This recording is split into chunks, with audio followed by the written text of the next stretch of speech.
Hello, my name is Keith Moran. This is my video presentation assignment for Module 5 for my Project Leadership Strategy and Scope class at Arizona State University. The resources we'll be discussing in Module 5 this week enhance my knowledge of the project management in a few key areas, especially when it comes to the high cost of low performance in organizations or the ways to prevent scope and schedule risk for individual projects. It was the Project Management Institute that provided most of the key information that I learned this week. However, there were two great blogs that I used this week. One was the Productivity Land, and the other was the Project Lab. All of these resources give me a new perspective on the very complex problems we deal with every day as project managers. This discussion will start with identifying the causes of low performance in organizations and how it can ease any competitor's advantage that might have. Performance issues are often the result of subpar resource use, whether it's human or mechanical. Also, training and development on project management is critical for any organization to maintain its high performance in the marketplace. In recent years, few organizations have offered training on project management tools or techniques. According to the Project Management Institute, less than half have a process to develop project management competency or have a process to mature existing project management practices. The number of high-performing organizations is just at 8%, while the number of low-performing organizations is nearly 3 times as great. This is largely due to the undervaluation of project management and an inadequate focus on talent development in most organizations. An organization's success can be severely affected by low performers, who risk wasting 14 times more money than high performers in projects. These implications of declining project success rates go beyond the scope of individual projects and organization.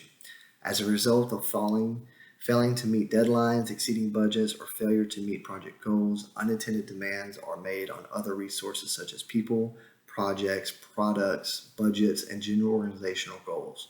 The result is money wasted that an organization will never be able to recover. The same logic can be said about preventing scope and schedule risk for individual projects, whether with a large corporation or small startup. It is possible to prevent excessive risks associated with scope and scheduling on your project and even manage those risks that can't be avoided. One of the most important steps one can take in managing risks is to create a detailed project plan and stick to it. It's a whole lot easier to avoid scope creep when you have a clear plan in place from the get-go. So take time to outline every step you need to take to get from the beginning of your project on time to the end of your project on time and on budget. Another powerful tool for preventing scope creep is don't be afraid to say no. Saying no to the stakeholders may seem scary, but sometimes the best way to help your stakeholders achieve their goals is to say no.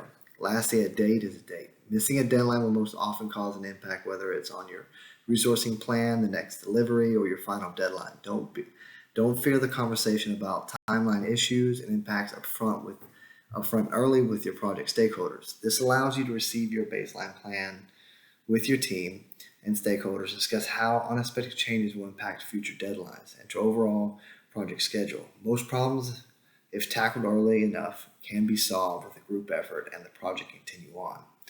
Just like the simulation did this week, if you have a comprehensive plan of how you're going to accomplish your goals, from the very beginning, you'll be in much better shape when unexpected happens. For me, this was all about learning to use my budget in a way that allowed me to accelerate the project without using a ton of money in the beginning. So when problems arose in the late stages of the project, I had a little bit of a pillow to fall back on. I think the biggest takeaway from this week's information is for an organization to be successful, they need to have well-trained project managers. And that is my video presentation.